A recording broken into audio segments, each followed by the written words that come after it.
Yo! Pour faire des spectacles de rue, j'ai eu besoin d'une enceinte assez puissante. Du coup, j'ai hésité entre en acheter une et en fabriquer une. Bon, en acheter une ne m'aurait pas coûté plus cher, mais j'ai décidé d'en fabriquer une, déjà pour apprendre à en faire une, pour pouvoir la réparer si elle casse. Et surtout, si un jour j'en ai besoin d'une plus puissante, je pourrais améliorer celle-ci et ne pas en racheter une entière. Alors voilà l'engin. Le principe est assez simple.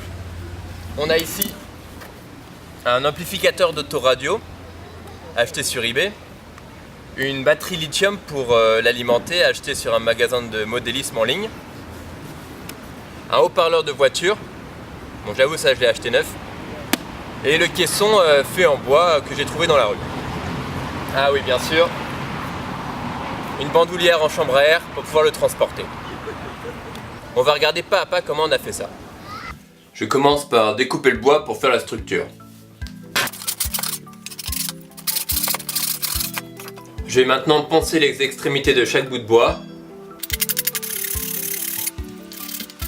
Je vais maintenant monter la structure avec des vis à bois.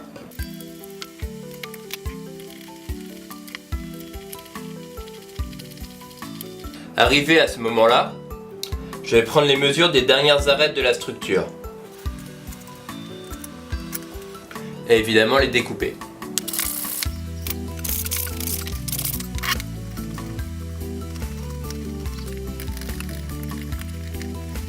Je rajoute une dernière arête ici pour solidifier la structure.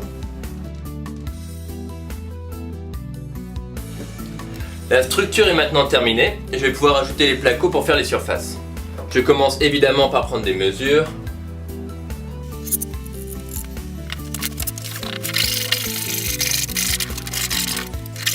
Je le fixe ensuite évidemment à la structure.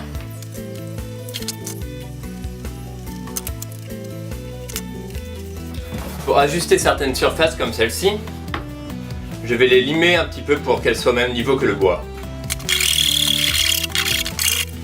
Pour visser les surfaces les plus droites possibles, j'essaye de visser d'abord les deux vis aux extrémités et ensuite toutes les autres. C'est un peu le bordel ici. Maintenant que le caisson est tout fermé, on va limer un peu les bords pour rendre le tout plus propre.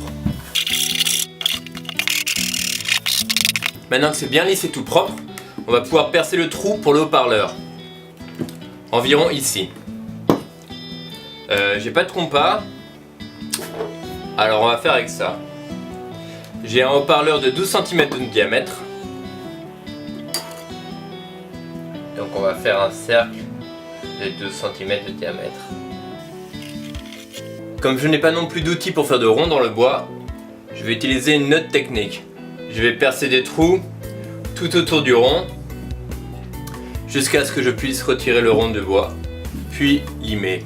Quand on commence à avoir assez de trous, on peut faire passer la perceuse de trou en trou pour finir le trou. Le trou.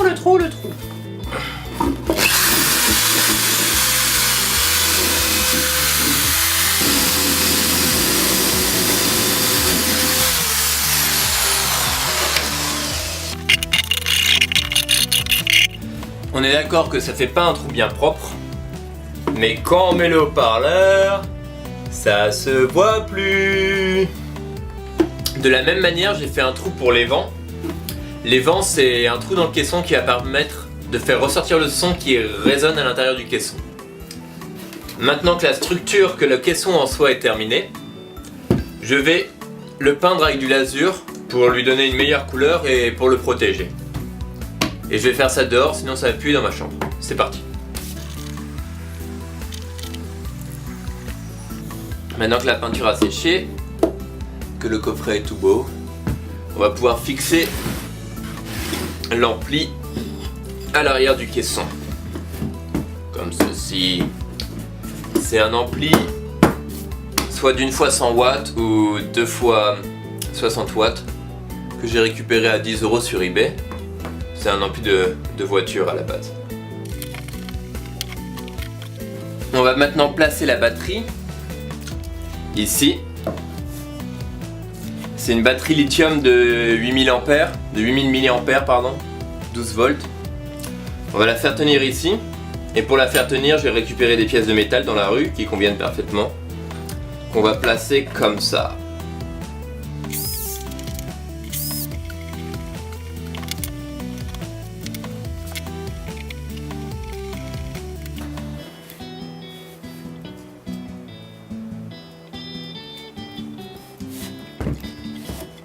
On va maintenant installer le haut-parleur.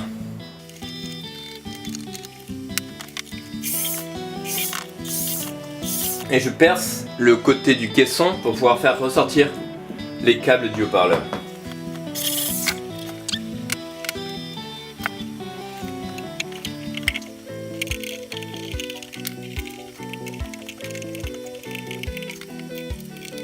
Je vais maintenant pouvoir connecter les câbles du haut-parleur. Comme je n'ai qu'un seul haut-parleur, je vais brancher les câbles sur le moins d'une des enceintes et le plus de l'autre. C'est une option que permet cet ampli pour avoir une sortie de 120 volts plutôt qu'avoir deux sorties de 60 volts. Pardon, je dis de la merde. Pour avoir une sortie de 120 watts plutôt que deux sorties de 60 watts. Je vais maintenant connecter l'alimentation.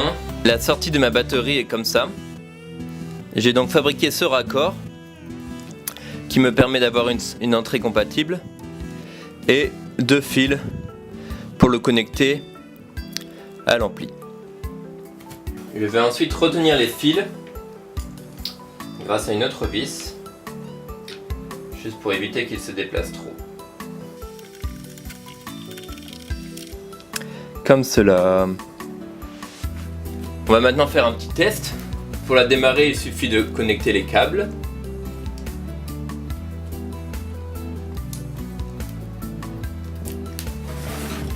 L'ampli est allumé.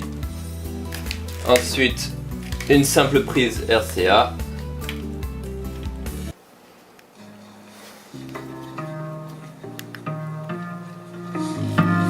Et ça fonctionne.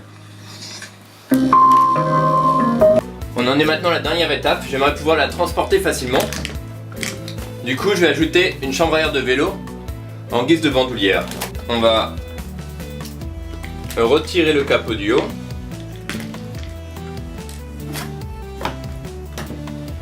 J'ai ici une planche qui traverse. Je vais pouvoir faire passer la bandoulière à l'intérieur. Et je vais ensuite faire un trou ici pour la faire ressortir. Ouais, ça va être bien. On va ensuite faire le même trou dans le capot du haut. On va le limer un peu pour faire plus de place.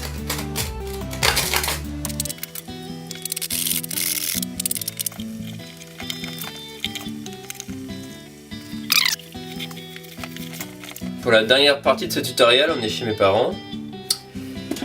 Et comme vous pouvez le constater, tous ces fils ici sont complètement à l'air, ce qui n'est pas très pratique pour le transporter, ni très sécurisé. Ce que j'ai fait, c'est découper un autre bout de chambre à air que je vais venir fixer ici pour le protéger. Ça nous donne donc quelque chose comme ceci. Et il va maintenant falloir refermer de l'autre côté. J'ai pour cela simplement utilisé un lacet qui passe dans 4 trous sur la chambre à air, fait le tour de l'amplificateur et vient se nouer ici. De cette façon, les fils sont protégés par la chambre à air. Et voilà l'enceinte terminée. Il suffit maintenant de brancher un lecteur MP3 ou un téléphone portable avec un câble RCA. Et c'est parti!